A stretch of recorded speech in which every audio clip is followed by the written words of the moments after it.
Buenas noches, doctor. Somos integrantes del grupo que va a exponer al respecto del 11º Pleno Jurisdiccional de las Salas Penales Permanente, Transitoria y Especial. El tema que usted nos ha delegado justamente para poder explayarnos, para poder tocar los puntos principales, todo lo concerniente a este Pleno Jurisdiccional. Los que estamos presentes somos todos los miembros de este grupo y hemos participado efectivamente en la elaboración y de la misma forma vamos a proceder pues a hacer la exposición correspondiente. Siendo así, pido al compañero por gentileza que nos pueda proporcionar el material del cual vamos a exponer.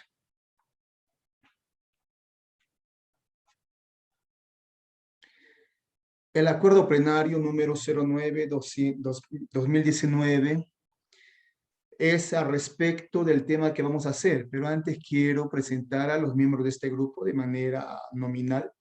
Y entre ellos tenemos al compañero Blancas Chávez Sabino Jesús, mi persona Bastidas Condeso, Daniel Slay.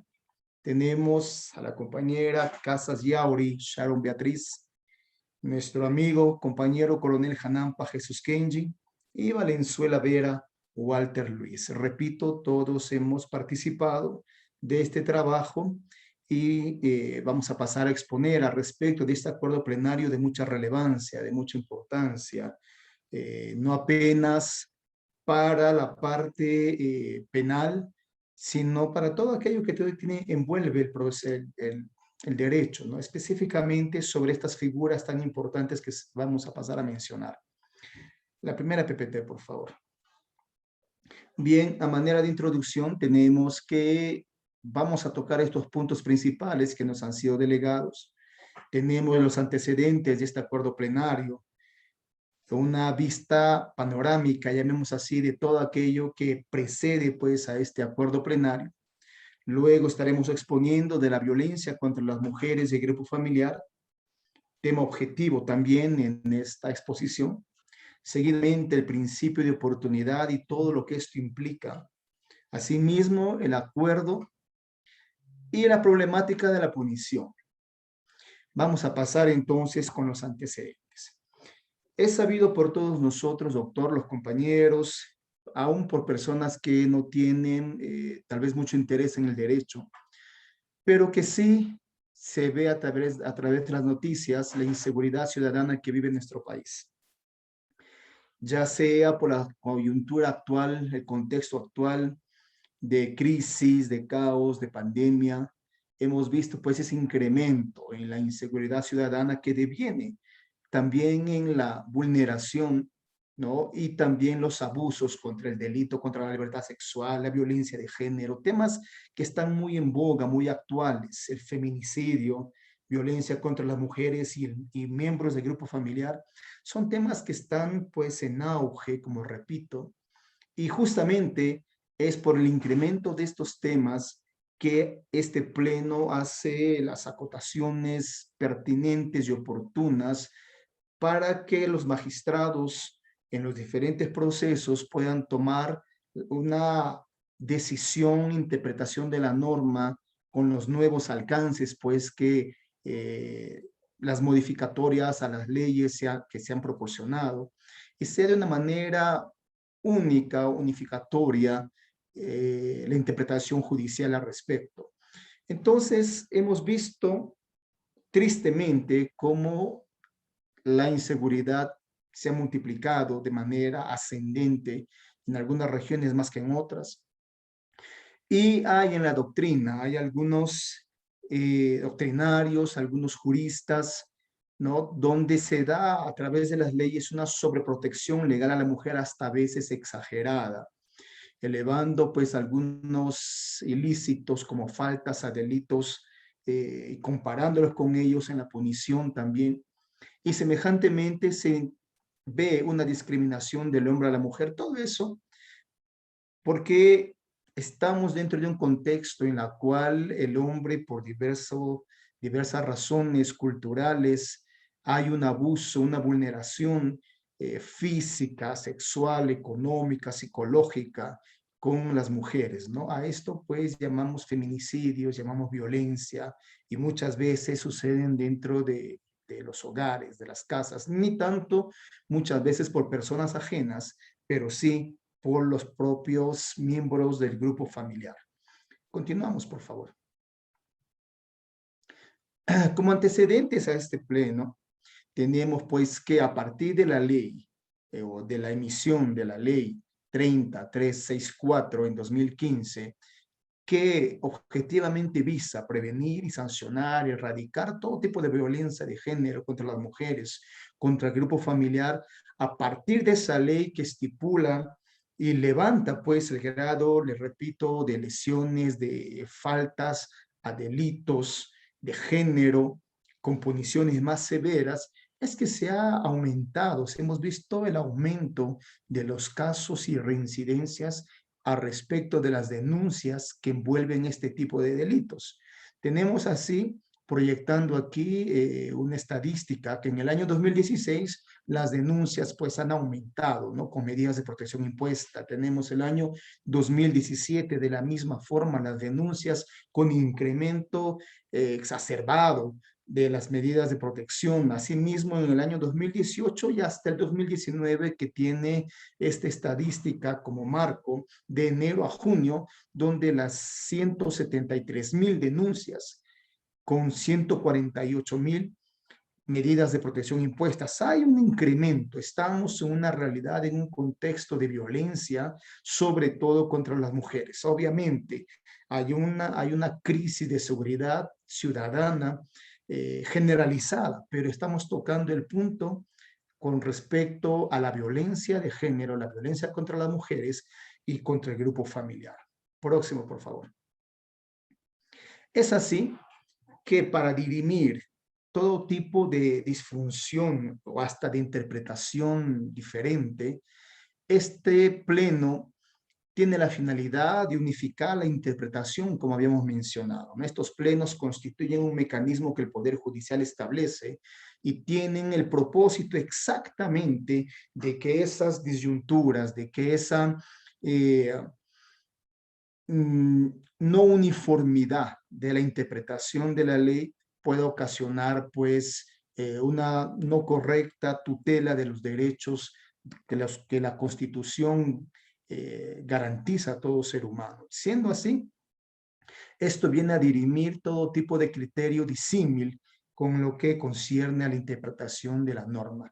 Y es por eso que este pleno jurisdiccional se da en materia penal. No entendemos que este pleno se elabora en 3 etapas. La primera etapa, que es una etapa de convocatoria, donde también se seleccionan los temas que se van a llevar a exposición, a llevar a análisis, y esto es importante. Importante, ¿por qué? Porque son los temas que están en auge, los temas principales o más recurrentes. Semejantemente, voy a pedir que, sí, ahí está bien el tamaño, por favor. Semejantemente tenemos en la segunda etapa, que es la etapa de audiencia pública, ¿no? Una etapa donde se hace de conocimiento de toda la sociedad jurídica, la comunidad jurídica, para que puedan participar tanto en el apoyo, tanto en las opiniones y todo aquello que concierne pues a los temas que se van a abordar. Y en la tercera etapa tenemos el análisis de ponencias y la votación.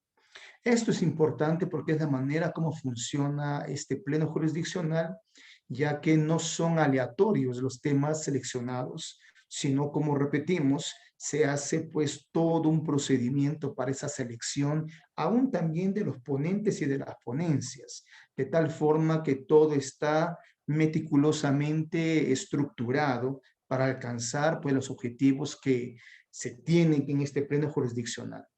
Continuamos, por favor.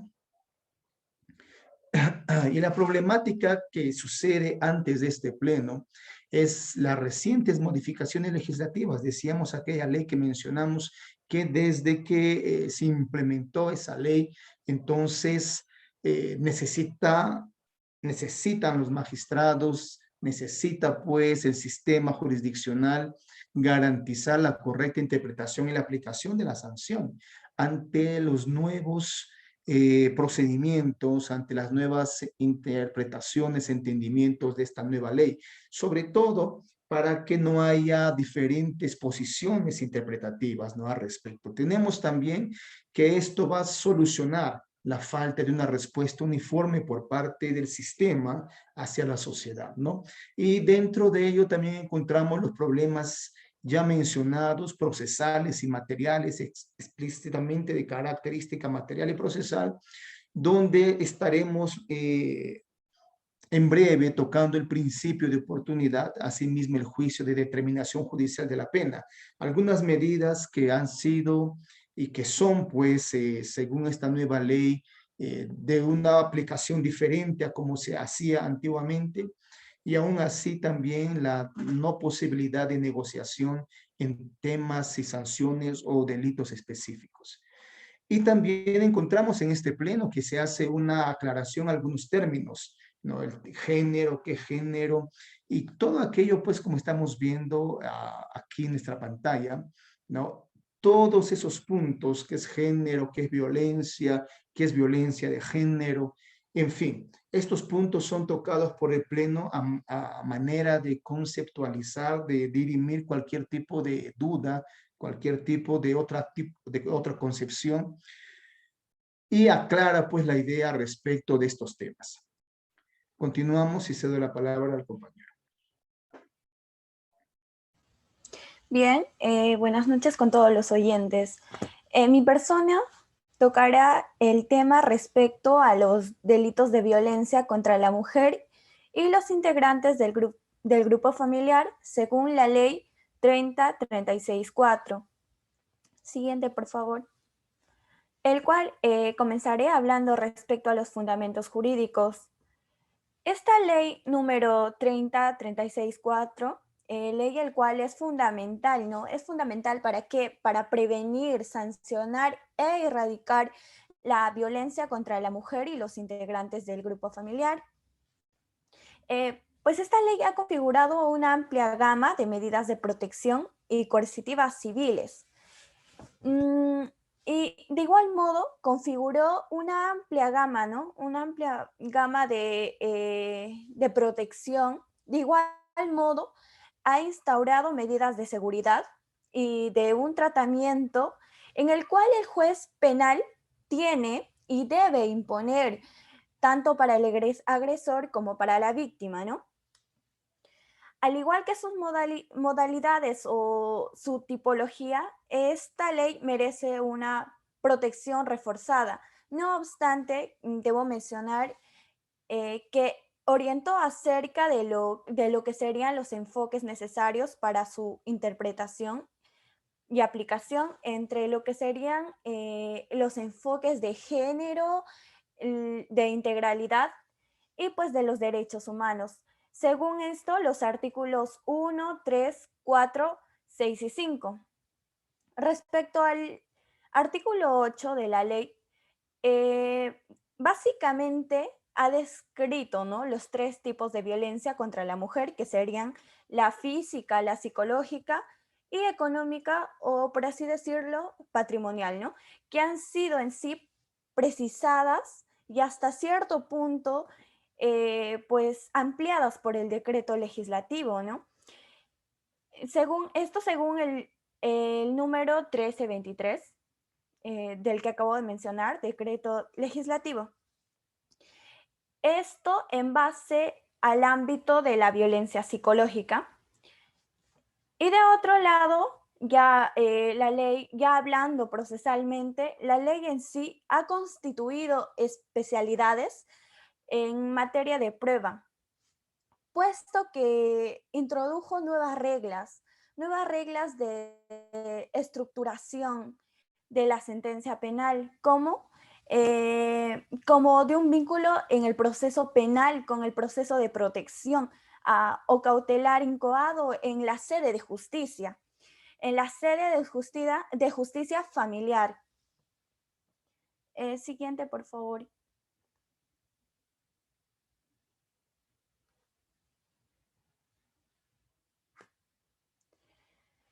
Siguiente, por favor.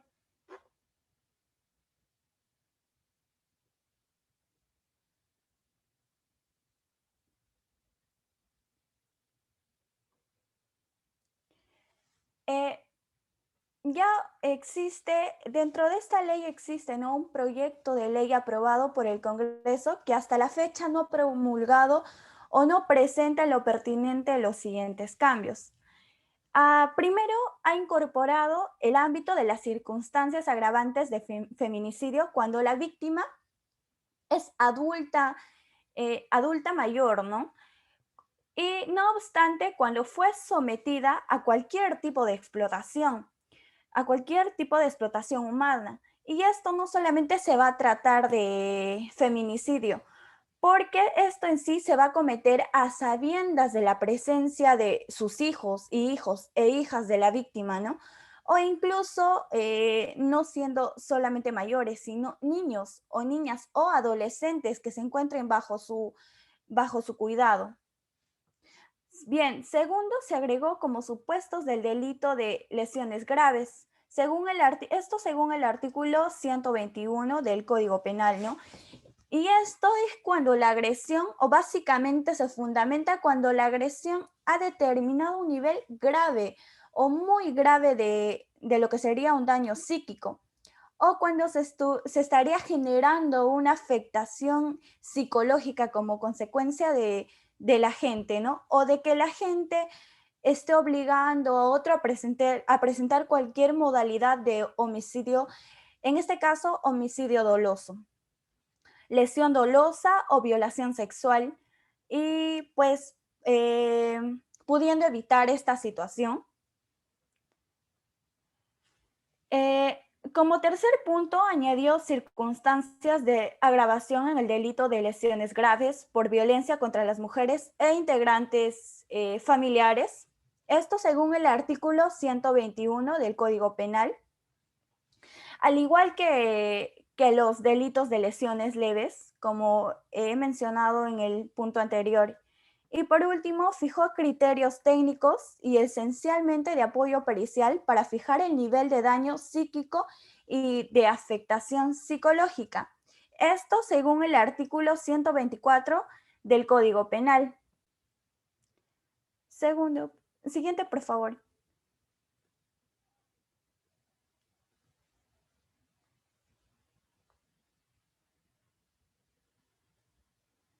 Bien, ya hablando respecto a los aspectos de derecho procesal de la Ley 3036-4 y su reglamento, en función, ¿no?, a las exigencias del momento, solo será conveniente abordar dos temas importantes.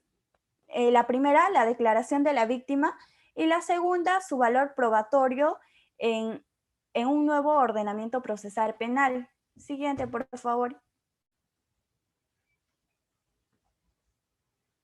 Mm. Hablando sobre la declaración de la víctima, en sí, el Código Procesal Penal parte de lo que sería una premisa fundamental en una materia de las actuaciones de la investigación preparatoria, ¿no? Esto sancionada respecto al artículo 4 del título preliminar, que establece que los actos de investigación que practica el Ministerio Público o la Policía Nacional no tienen en sí un carácter jurisdiccional. Bien, ahora con respecto a lo que sería la valoración de la declaración de la víctima, acá la regla general de valoración probatoria es en sí contemplada en el artículo 158, donde menciona que la valoración de la prueba, pues el juez tiene y debe observar las reglas de la lógica, las ciencias máximas y las máximas de la experiencia, ¿no? Ya este principio se le denomina, ya siguiendo la tradición hispana, reglas de la sana crítica. Y el juez acá sin duda es libre de decidir, según la prueba actuada, acerca de los hechos objetos del proceso penal, ¿no? Cabe mencionar que se estableció las siguientes pautas. Como primer punto, que no existan motivos para pensar que hay relaciones entre el denunciante e imputado que puedan incidir en la parcialidad de posición, es decir, que exista una inexistencia de móviles espurios, ¿no? Es decir, una imparcialidad subjetiva, porque así se puede restar solidez, firmeza y veracidad en la tela de juicio del testimonio de la víctima, pues. Y como segundo punto, que las declaraciones sean contundentes, es decir, que sean creíbles, ¿no? Coherentes, sin ambigüedades o vaguedades. Y como tercer punto, que las declaraciones sean persistentes y mantengan a lo largo del proceso, así como que carezcan de contradicciones entre ellas. Cabe mencionar que acá en sí no requiere una coincidencia absoluta, basta que se esté ajustando o que se ajuste a una línea uniforme de la que se puede extraer, ¿no? De la que se puede extraer al margen de lo que sería posibles imprecisiones, una base sólida, ¿no? Una base sólida en todas las declaraciones. Siguiente, por favor. Bien, cabe mencionar con respecto a todo lo que ya he mencionado, a los 3 puntos que he mencionado, que no pueden considerarse como requisitos formales. ¿Por qué?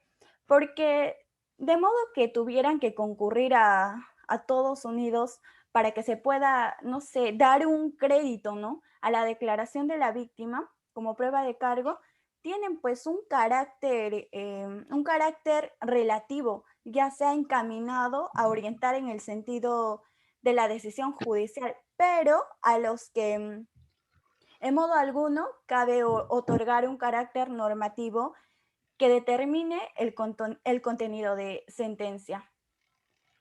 Eso sí, el testimonio incriminador debe ser, como dije, como mencioné, debe ser coherente y sólido. Y que además sea de algún modo corroborado la existencia de confrontación, ¿no? De sus aportes. Bien, eso sería con respecto a mi tema. Muchas gracias. Continuando con la exposición, vamos a tocar el punto 3, que es respecto a la aplicación del principio de oportunidad. El principio de oportunidad es un principio regulado en el Código Procesal Penal, en su artículo 2. Es un principio el cual habla de la mínima necesidad y el cual se sustenta en buscar la simplificación procesal, ¿no? Y obviamente buscando el consenso entre las partes. Este principio tiene una característica sui generis, ¿no? Que es una excepción al principio de legalidad. O sea, este principio la aplicación del principio de oportunidad sería una excepción al principio de legalidad u obligatoriedad de la persecución penal. Entonces, ¿qué entendemos hasta ahí? Que es como apartarse de la legalidad propiamente que garantice el Estado a la persona en pro de un beneficio en función a un delito que no es considerado de trascendencia, que no es digno, podríamos decir, de una persecución penal. Entonces, aquí estamos hablando del principio de oportunidad en el sentido estricto. ¿Ya? Aquí hay una cierta predisposición de parte del Ministerio Público que, si quiere, puede discrecionalmente abstenerse de ejercitar la acción penal justamente en cumplimiento del principio de oportunidad. Esto como concepto para luego pasar a desarrollar cómo se aplica o contradice con el tema en mención. Bien. En el Código Penal, Procesal Penal, se establecen 3 supuestos, ¿no? Como bien les explicaba. cuando el agente haya sido afectado gravemente por las consecuencias de su delito y la pena resulte inapropiada, cuando el agente no haya sido afectada gravemente, debe decir, y la pena resulte inapropiada, cuando prácticamente no es lesivo la acción, ¿no? A eso se refiere. El segundo sentido es cuando la culpabilidad del agente en la comisión del delito o su contribución a la perpetración del mismo sean mínimos. Ahí se evalúa la participación, ¿no? Y en tercera instancia, cuando se trate de delitos que por su insignificancia o por su poca frecuencia no afecten el interés público. No hay, vamos a decir así, permanencia en esas formas de delito, no es una praxis social común. Entonces, obviamente, sobre esa práctica se puede aplicar el principio de oportunidad. Ahora, vamos al punto, y aquí es algo muy importante, ¿no? ¿Qué es el principio de oportunidad en el marco de toda esta ley? Yo quisiera hacer inicialmente una introducción en este punto. Cuando hablaba mi compañero Daniel, el que inició la exposición, hablaba de que ha habido un incremento en los casos de violencia a partir de la ley 30.364. Pero cuando uno va y habla con los operadores, en este caso, que están relacionados con las víctimas de violencia y que trabajan diariamente, ¿por qué la contradicción de que cuando sale una ley en protección a esa población vulnerable, a la mujer y a los grupos familiares, esta ley que sale inicialmente para proteger, para garantizar a ese grupo humano, causa lo contrario, que aumenten y aparentemente, digo aparentemente, porque lo voy a explicar más adelante, exponencialmente aumenten los casos de violencia contra la mujer. Me di el tiempo y la oportunidad de conversar con algunos operadores en este tema y me supieron explicar que no es que haya aumentado la violencia contra la mujer, sino que a raíz de esta ley, muchas mujeres se hacen conscientes de sus derechos y empiezan a pedir medidas de protección porque saben que las están violentando, tanto física, psicológica, ¿no? O como dijo mi compañera Sharon, ¿no? A nivel de su patrimonio económico. Entonces se hacen más conscientes y a partir de la adhesión de esta ley, obviamente hubo una mayor difusión, no solamente por parte del Estado, sino también por distintas ONGs que buscan y defienden el derecho de la mujer. ONGs como Demos, ONGs como Manuela Ramos, entre otros. Entonces, dense cuenta, esa estadística, lo que ha pasado no es que en sí ha aumentado los casos, sino que se ha sincerado la realidad de la violencia contra la mujer. Eso es lo que ha pasado, obviamente, por la difusión estatal y también de estos organismos no gubernamentales, como lo venía exponiendo. Este tema es muy controversial porque muchos dicen que ha habido una sobredimensión de algunos delitos que ya estaban tipificados, que han sido en cierta manera exacerbados legalmente. ¿Ya? Entonces, aquí viene que este principio de oportunidad, ¿cómo se afecta en el acuerdo plenario? Y acá el primer punto es que este acuerdo plenario busca separar y diferenciar el principio de oportunidad de los acuerdos reparatorios. Eso va a haber un deslinde. En mi caso voy a exponer lo que respecta al principio de oportunidad en este campo. El principio de oportunidad acá se trata de casos de escasa lesividad, dice, o poca trascendencia social como regla general, pero no es aplicable a los casos de violencia contra la mujer o integrantes del grupo familiar. Esa es la síntesis a la cual se puede llegar después de leer el acuerdo plenario. Y ahora, refiriéndome a los tipos penales del artículo 122, ¿no? Que expone el caso de lesiones leves.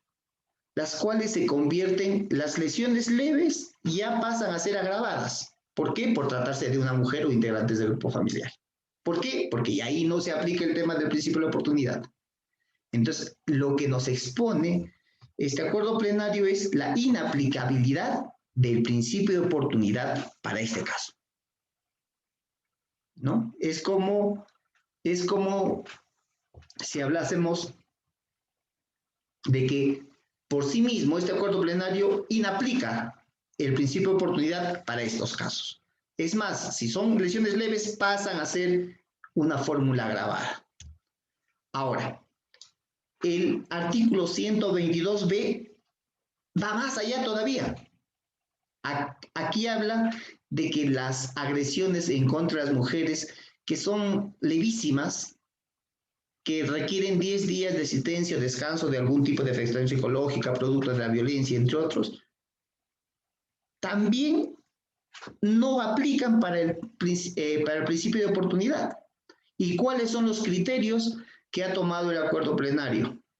¿Ya? No es posible la aplicación del principio de oportunidad para la lesión mínima, dice. O sea, eso la verdad es particularmente de una posición discordante con este punto. Con el anterior que vimos, ¿no? En el caso de lesiones leves que se puedan llegar a una fórmula agravada, particularmente me parece que sí puede darse, pero en este caso, que hablar de lesiones levísimas que no apliquen el principio de oportunidad, particularmente tengo una crítica al respecto.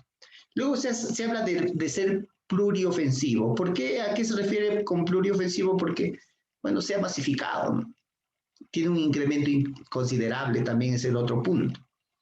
Otro punto sobre el cual, y esto viene ya pues por acuerdos internacionales que como país tenemos, se refiere a la Convención de la Lucha contra la Discriminación de la Mujer.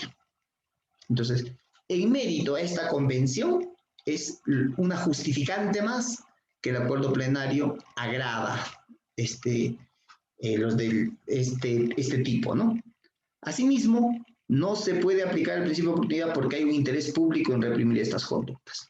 Y ese interés público, obviamente, pues se ha dado porque sí, efectivamente ha habido violencia en muchos lugares. Huancayo estaba entre los 3 lugares, creo que a nivel nacional, en los cuales había más violencia. Puno, el departamento de Puno también.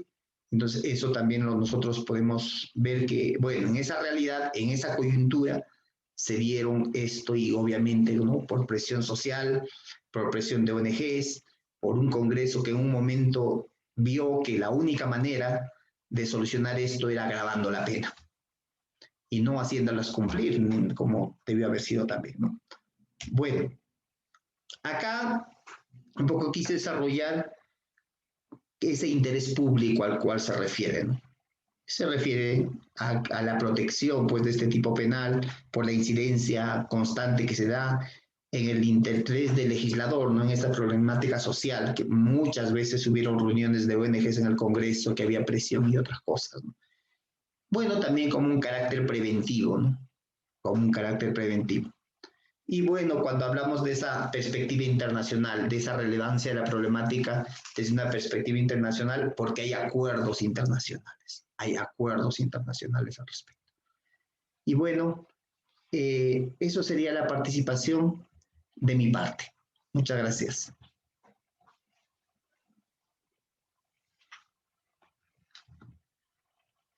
Pasamos al acuerdo reparatorio. Buenas tardes, buenas noches. Vamos a continuar con lo que es el acuerdo reparatorio. Primero vamos a dar un contexto que dice que es un mecanismo de negociación. Un momento, por favor.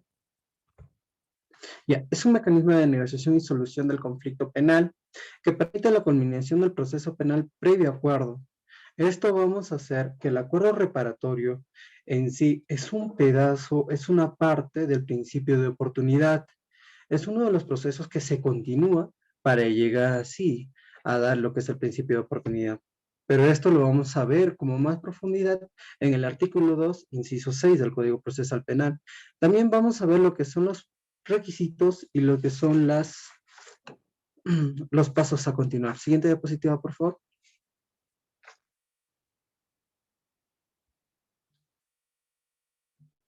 Compañero, siguiente diapositiva.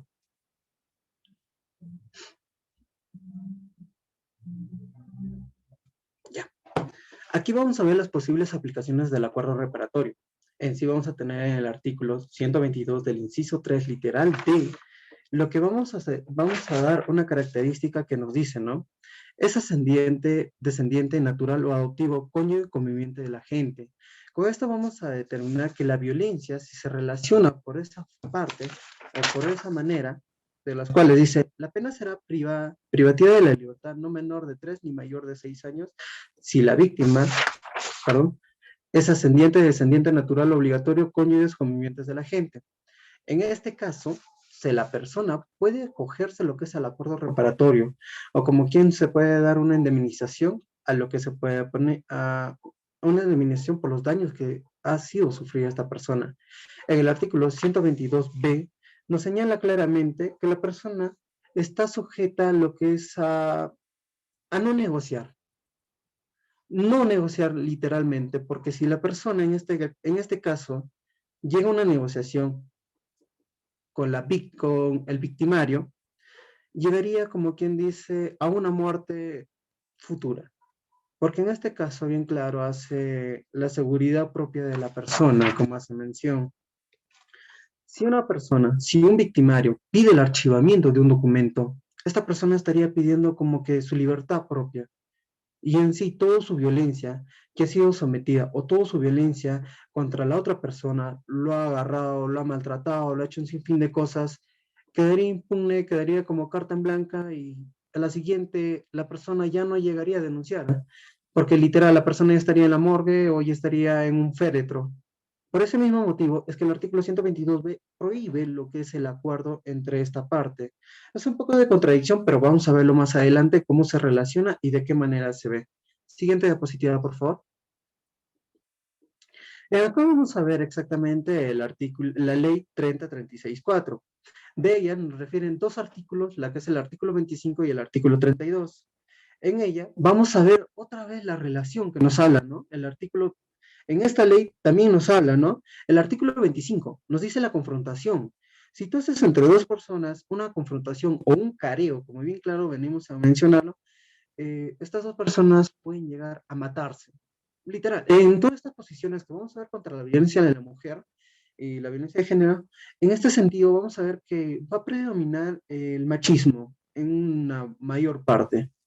Porque el machismo, digamos que si tú me has dicho, que si tú lo has hecho, que por el hecho que yo soy hombre tengo más fuerza, tiende a sobrepasarse. Y en una de esas de sobrepasarse con la fuerza que tiene la persona, como ser hombre, tiende a llegar a matarlo a la otra persona, siendo el sexo de él, siendo la persona afectada en este caso.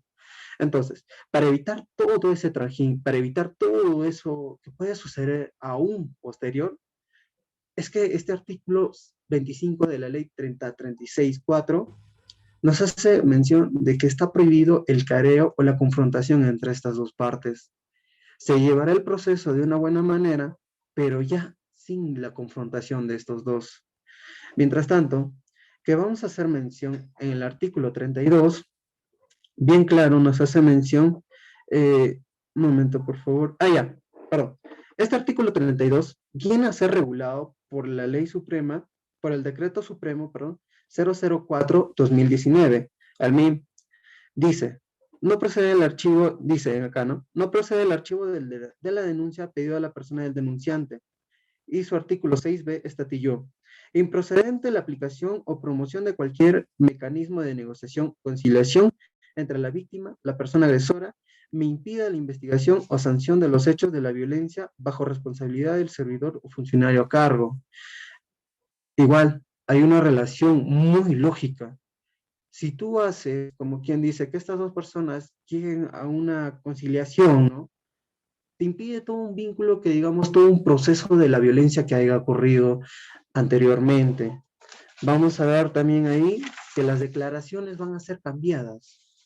Si ya una persona, como quien dice, llegó a una conciliación con la otra persona, ya el proceso continúa tranquilamente, digamos. sigue el proceso, sigue las investigaciones de la violencia que ha ocurrido en este aspecto, ¿qué debería suceder? Que la persona, con el tiempo que ha pasado, y tanto sea su pareja, sea familiar, llega a una conciliación, la persona la primera declaración puede ser, sabes que la persona vino en estado de ebriedad, sin pasar nada, sin hacer nada, estaba caminando, se me cayó un vaso, como una excusa, y pum, me cayó el golpe, me reventó la cabeza, me pateó en acá, en las partes bajas, que está sangrando, y por parte del vidrio, lo que estaba roto, ya me corté, y sucesivamente agarró eso también, intentó atajarme la cara, y un sinfín de cosas. Pasado esto, ¿qué es lo que llega a suceder? Si ya hay una conciliación entre estas partes, como quien dice, vamos a ver el cambio de declaraciones, ¿no? Que no, sabes que ella estaba caminando, se me cayó el vaso, me resbalé y pum, con eso me corté, ¿no? Y ya, y los golpes que yo tuve, no, es que también estaba subiendo las escaleras y me resbalé y ¡pam! Un sinfín de golpes y ya los moretones y todo ello es causa de eso. Entonces, acá vamos a ver lo que es también la parte de la victimización.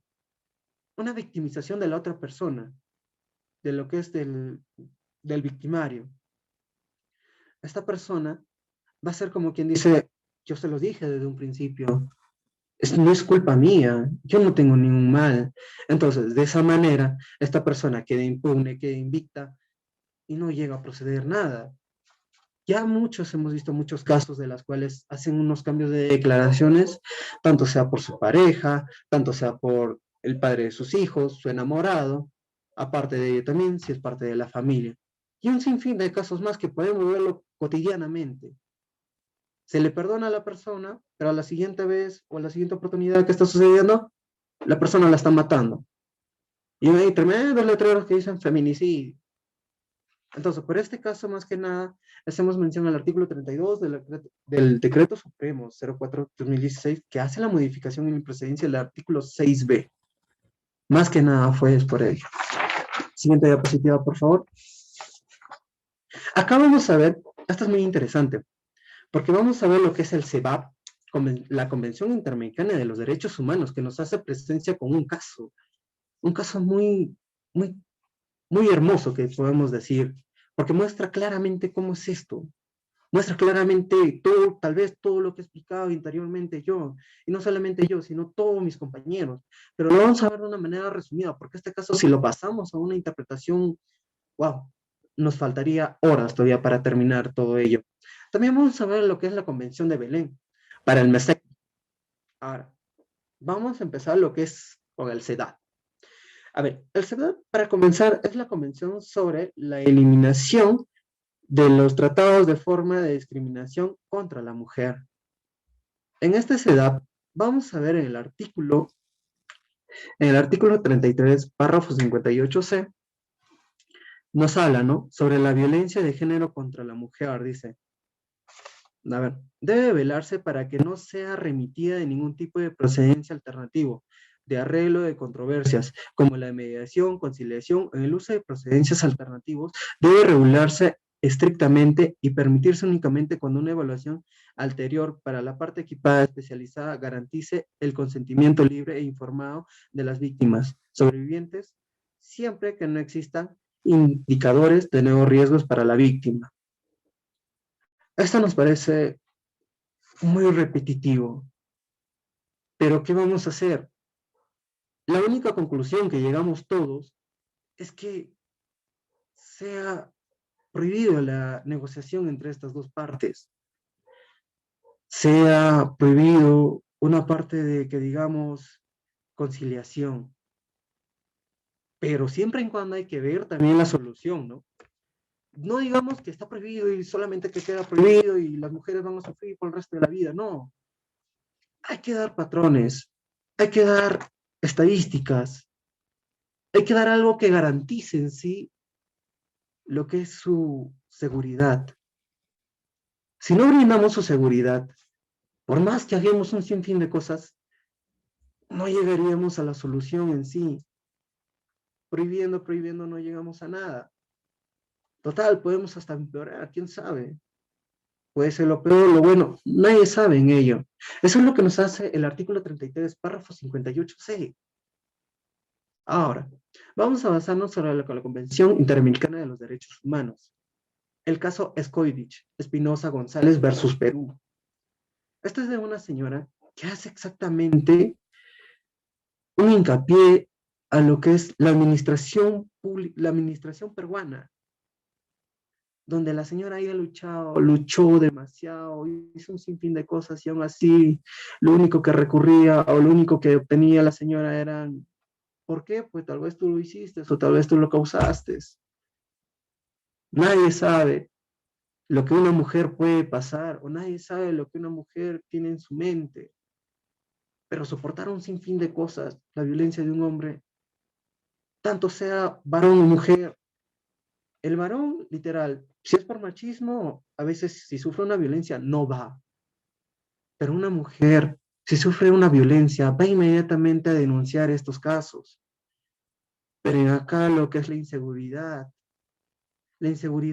a que se va a hacer justicia por nuestra administración peruana, queda. A veces las mujeres, cuando se le dice, corre, ve, denuncia, los golpes, los maltratos que ha recibido, ¿qué es lo que le dice? ¿Para qué? Si a las finales no van a hacer nada, a las finales me van a dar una orden o me van a dar una orden de alejamiento, pero ya bien claro sabemos que si hay una orden de alejamiento, esta orden de alejamiento puede romperse siempre y cuando la otra parte tiene intención de reconciliar o tiene intención de retomar una relación, siempre y cuando en ese caso se puede romper la orden de alejamiento. Pero ya hemos visto, pasa lo mismo, sucede lo mismo y nada. Vamos a hacer mención a esto. Dice, ¿no? Propicia un ambiente de impunidad y facilidad, promueve los hechos de violencia en general, envía un mensaje según el cual la violencia contra las mujeres puede ser tolerada y aceptada, lo que favorece su perpetuación y su aceptación social del fenómeno, el sentimiento y la sensación de inseguridad de las mujeres. Ya está claramente, las mujeres, como dice, se sienten inseguras. ¿A qué más repetirlo? ¿A qué más decirlo? Ya, como quien dice, mis compañeros ya han explicado los procesos, han explicado de qué maneras han sido. Pero en este caso la señora hace una mención espléndida. Dice la inseguridad de las mujeres, ese sentimiento que no van a hacer nada. A lo mucho recibiré chacipongo, denuncio, cuando regreso me matará. Entonces, por miedo a eso, las mujeres a veces la mayoría se queda callada.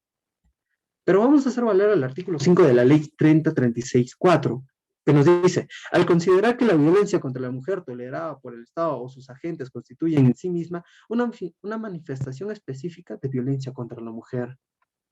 Entonces, no aquí solamente el que hace la violencia no es la persona. El que aquí hace la violencia por el hecho de decir, oh, ya sabes, ¿qué te ha hecho? No, solamente me tiró una cachetada. ¿Quién? Mi pareja. Sabes que no, eso no es grave, son lesiones leves y ya puedes retirarte, ve a tu casa. Por hacer eso, ese funcionario, esa persona también está cometiendo la misma violencia contra la mujer. Porque no se sabe. Primero comienza con una cachetada. Más adelante, quién sabe qué pueda pasar. Bueno, vamos a pasar lo que es a la Convención de Belén du Pará Missionville. No, a nada anterior, compañero. Acá vamos a basarnos exactamente en el artículo 7. Vamos a basarnos porque casi ya es repetitivo todo. Se da en la Convención Interamericana, pero en la Convención Interamericana les doy pase para que lo puedan ver, el caso de Xochitl Espinosa González versus Perú. Es un caso muy hermoso. Pero bueno, vamos a ver la Convención de Belén du Pará en Murphy. Vamos a leer lo que es el artículo 7, donde nos da una puntalada muy exacta sería, ¿no? Dice, de tomar todas las medidas apropiadas para modificar prácticas jurídicas que respalden la persistencia y tolerancia de la violencia contra las mujeres. Acá es tomar las astas por el toro, como quien se dice, ¿no? Si no paramos esto, si no modificamos lo que son las prácticas jurídicas, no vamos a parar con la violencia. Tenemos que cambiar todo un chip, un proyecto, un prospecto que tenemos en la mente. Pero bueno. Ya, a la siguiente diapositiva, por favor.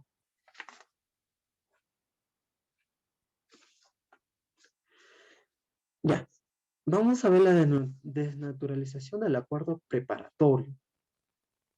Vamos a hacer mención acá, haciendo mención a los artículos 122, inciso 3, literal C, D y E, y el 122B, C, P, no son susceptibles de ningún tipo de conciliación y consentimiento de ningún tipo de acuerdo reparatorio.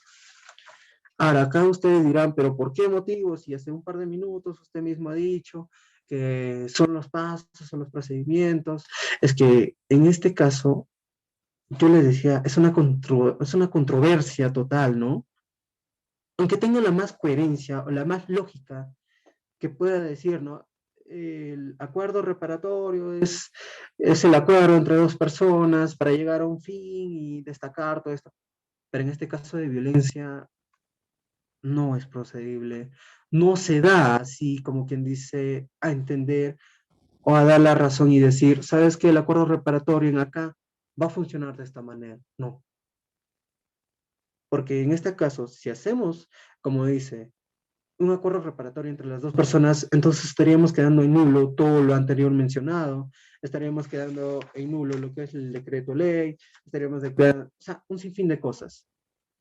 Entonces no habría lógica, no habría coherencia, no habría nada. Para esto, un acuerdo, una solución es inútil y aparte de ello es improcedente, como bien claro lo hace la mención en los artículos. Pero en eso sí puede ser que los artículos, en las acciones leves, de violencia leve, mejor dicho, de violencia leve contra la mujer, puede que se pueda determinar un poco, pero siempre y cuando sea lo más leve que pueda existir, pero no existe leve. Porque ya como hemos dicho, si se comienza de una cachetada más adelante, quién sabe qué pueda suceder. Así es que si ponemos por eso decimos, si ponemos por las excusas leves, no llegamos a nada. Bueno, con esta explicación o con esta exposición voy a dar paso a mi compañero. Muy buenas noches con todos, doctor, compañeros. Bueno, justo me ha tocado la última parte de esta presentación, de la exposición, lo cual es la problemática de la punibilidad. Para empezar, quisiera un poquito abordar el tema acerca de las penas que se va, o bueno, los tipos de penas que hay, que existen, y que se va a dar la aplicabilidad dentro de esto que es violencia hacia la mujer e internet del grupo familiar. Bueno, para empezar y para justificar las penas, debemos de tener en cuenta de que la pena es sí o sí necesaria para poder mantener el orden jurídico y una convivencia entre las personas y la sociedad. A esto yo te quisiera remontarme a tres teorías aplicables acerca de la justificación de las mismas penas. La primera de ellas es la teoría político-estatal, que justifica la pena más que nada y nos dice de que el Estado debe estar pendiente para hacer desaparecer los delitos a través de una manera, se podría decir, sancionadora, y de ahí se aplica ya el jus puniendi, el derecho a punir del Estado que tiene. Luego también el psicológico-social. De igual manera, esto también justifica las penas, y nos dice de que debemos de satisfacer lo que la sociedad exige a través de las penas. Es como el típico caso por ejemplo, en las noticias que vemos, un robo, que le llevan a la comisaría, pasan 24 horas y ya el ratero, por ejemplo, o el presunto ratero ya sí sale libre. Entonces, tal vez no se llega a que la sociedad se podría decir, pueda decir que sí, el Estado efectivamente nos está ayudando. Y esto también a la larga genera diferentes perjuicios a la sociedad. Como por ejemplo podría aplicarse la ley de Lynch, como tal vez se puede saber en temas, en un poco palabras así más flexibles, se podría la ley de linchar. porque la sociedad tal vez al ver esto prefiere golpear al delincuente, como hace tiempo también salió la típica frase de agarra, atrapa a tu choro y déjalo cojo y cosas así. O también la ley del talión, como todos sabemos que es ojo por ojo y diente por diente, pero todos sabemos que si se aplica eso, todos quedaríamos tuertos y desdentados. Y como última teoría de justificación de penas, también está la ético individual, que nos dice de que la pena debe ser necesaria, ya que con esto se garantiza que la culpa se podría decir, de la parte activa del delito, se establezca un poco, viéndolo de un punto de vista tal vez moral. Ahora bien, enfocándome en las clases de penas, como todos sabemos, que está dentro del artículo 28 del Código Penal, hay 4 tipos de penas, que es la pena privativa de libertad, la restrictiva de libertad, la pena limitativa de derechos y la pena multa. Para empezar, la pena privativa de libertad empieza desde los 2 días y se puede extender hasta los 35 años que una persona puede ingresar a un establecimiento penitenciario a través de una orden, obviamente, del juez. Ahora bien, dentro de esto también tiene una subclase de pena, que es la pena de vigilancia electrónica personal. Esto más se basa también en que se rastrea los movimientos del imputado, más o menos se le sigue, digamos, su punto de partida desde que sale de su casa, qué es lo que hace. Ahora bien, esto no se aplica para los que ya cuentan con reincidencia o habitualidad dentro de delitos dolosos. Y también que un día de vigilancia cuenta como un día de pena privativa de libertad. Suena bien bonito. Todos nos parece bonito como que, ya bueno, solo me van a arrastrar, yo no voy a estar en un establecimiento penitenciario, solo voy a estar ahí con un cierto dispositivos de ubicación nada más. Pero tengamos en cuenta de que esto no se aplica para todas las personas, ya que esto solo se aplica en ciertos casos, como por ejemplo, si el sentenciado ya, digamos, es mayor de 65 años, si tal vez sufre alguna enfermedad, una grave enfermedad, luego también si tal vez adolece, tal vez de alguna discapacidad física permanente, también se aplica esto en caso de las mujeres gestantes dentro del 3er trimestre del proceso de gestación. Y por último también la madre o padre que sea cabeza de familia. Eso se aplica en temas de vigilancia electrónico personal. Bueno, la pena restrictiva de libertad. Este tipo de penas, más que nada, se le da a los extranjeros que cometen algún delito y bueno, pues ya van a ser expulsados tal vez de nuestro país luego de haber terminado su condena. O también en los casos, de igual manera, de los extranjeros que cuenten con beneficios penitenciarios, pero se les quedará prohibido su reingreso a nuestro país. Esa es la pena restrictiva de libertad. La pena limitativa de derechos, bueno, se enfoca más que nada en 3 que son las principales, que es la prestación de servicios a la comunidad, la limitación de días libres y la inhabilitación. Ahora bien, tanto la prestación de servicios a la comunidad y la limitación de días libres que pueda tener, esto debe de estar señalado sí o sí dentro del delito, dentro de la pena del delito para poder aplicarlo. Y si el juez tal vez lo considera conveniente, también lo puede hacer, pero por un plazo máximo de 4 años. Ahora bien, al toque para hacerlo de manera resumida, la prestación de servicios más que nada se considera a que el condenado haga algunos trabajos gratuitos, ya sea de manera pública hacia el Estado, ya sea por ejemplo tal vez de manera hospitalaria, en escuelas, orfanatos, u otras instituciones similares u obras. La limitación de días libres hace ver de que los fines de semana y los días feriados, el sentenciado debe de prestar mínimo creo que 10 horas semanales para que pueda de igual manera comenzar a desarrollar cierto apoyo a las instituciones públicas del Estado. Y por último, la inhabilitación más se aplica a funcionarios públicos que, bueno, como todos sabemos, está también dentro de la parte punitiva de cada delito, obviamente de acuerdo a los delitos que se cometen. Y por último, también la pena de días multa, como todos sabemos, también se puede fijar a través del juez. Ahora también esto de la multa no debe ser menor de 25, del 25% ni mayor del 50% del ingreso diario del condenado. Bueno, eso era acerca de los tipos de penas que se aplican dentro de nuestra legislación. Ahora bien, a través de la ley 3710 se ha modificado todo esto del artículo más que nada 57. El artículo 57 más que nada se desarrolla y desemboca en la ejecución de la pena. El mismo artículo nos menciona de que la pena, como todos sabemos, puede ser también suspendida, siempre y cuando reúne 3 requisitos. Que la pena no sea mayor de 4 años. El segundo requisito es que el juez tal vez debe de tener una cierta certeza de que el imputado no va a volver a cometer este delito. Y el tercer y último requisito es que la gente no sea reincidente o habitual también. Ahora bien, esto se modifica. ¿En qué sentido? A través de esta ley 3710, que ya no, que la pena sí o sí va a ser de manera efectiva en estos casos de delito de violencia hacia la mujer y del grupo familiar, o también de lesiones hacia la mujer.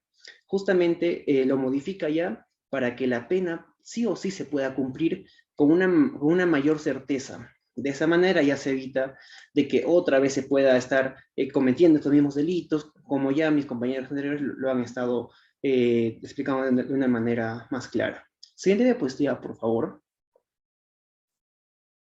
Bueno, ahora bien, la doctrina que también se genera hacia los jueces, primero es identificar la vulneración de los derechos y de la a través de los delitos de violencia de género o intrafamiliar, o en otras palabras, que se genera dentro del grupo familiar. Y también que se tiene que evitar la revictimización o victimización secundaria. ¿Qué es esto? Como todos sabemos, dentro de desde una etapa ordinaria de investigación, preparatoria sobre todo, y preliminar, se realizan diferentes interrogatorios, más que nada, tanto a la parte activa como al agraviado también. Y justamente acá entra esta jurisprudencia. ¿Para qué? Para que tampoco no estemos cada rato interrogando a la parte agraviada, a la víctima, diciéndole, pero ¿cómo ha pasado? ¿Cómo? O sea, más que nada, claro, el fiscal tiene obviamente también la potestad de esclarecer todos los hechos que ha pasado, pero también uno no se da cuenta de que de esta manera se afecta psicológicamente a las víctimas. Así que también esto aplica para que se pueda realizar solo un interrogatorio y basarse en ello más bien toda la declaración. Ahora bien, como jurisprudencia legal también, para empezar, nos dice de que no se aplica ya la suspensión de la ejecución de la pena, como les estaba diciendo. ¿Qué quiere decir? Que la pena va a ser efectiva y ya no dentro de este tipo de delitos ya no se va a aplicar la pena suspendida, sino va a ser todo la pena efectiva. Luego también nos dice de que dentro de todo esto no se aplica ningún acuerdo reparatorio. Como todos sabemos, y eso también es un derecho que todo investigado puede solicitarlo o puede realizarlo, que es más o menos reparar de manera económica el daño que ha ocasionado con su delito. Ahora bien, dentro de este globo de delitos que estamos emanando nosotros, el investigado ya no tiene tal vez esa potestad de decir que yo reparo el daño, yo no sé, por ejemplo, te doy una cierta manera de indemnización o reparación civil de un monto, digamos, de 1.500, 2.000 soles, y bueno, pues como todos sabemos, se puede eliminar también la investigación o se puede archivar también, ya que está cumpliendo con todo esto. Pues claro, en ciertos casos. Pero, ¿qué quiere decir esa jurisprudencia? De que ya no. Haga o no haga esto, igual sigue procediendo la vía de investigación preparatoria. Luego también nos dice de que no procede ningún tipo de conciliación. Justamente mi predecesor, que fue mi compañero Walter, lo explicó correctamente de que ya no existe ningún tipo de conciliación entre la víctima y el sujeto activo que ha hecho todo esto. Ya no puede haber una conciliación, ya que se ha visto también casos que el agresor le dice, ¿sabes qué? Mira, yo no quiero que me denuncies, he cometido un error, te voy a pagar, me voy a ir de la casa, por ejemplo, pero ya no me denuncias. Aquí hay nomás quede la investigación. Y a veces también las mujeres también, sobre todo para evitar ciertos enrollos más, hasta con la familia, acceden a esto de manera incorrecta. Así que por eso es que ya no procede ningún tipo de conciliación. Y como último punto de la jurisprudencia legal también, es que se va a aplicar acá para la conversión de la pena el principio de proporcionalidad. ¿Y a qué se refiere esto? De que el juez va a aplicar la pena más idónea para que pueda garantizar la seguridad de la víctima, para que tal vez ya no se pueda seguir realizando estos actos de violencia, más que nada familiar hacia las mujeres.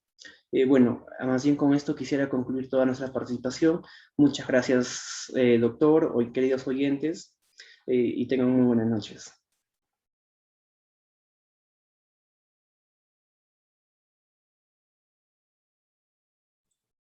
Sí, perfectamente. Agradecemos el tiempo y es de esta manera que hemos culminado al respecto de ese tema tan importante, novedoso y de oportuna aplicación, obviamente. Y agradecemos pues a todos los participantes, integrantes de este grupo. Agradecemos la oportunidad, doctor. Y bueno, le vamos este video para su apreciación. Gracias. Buenas noches.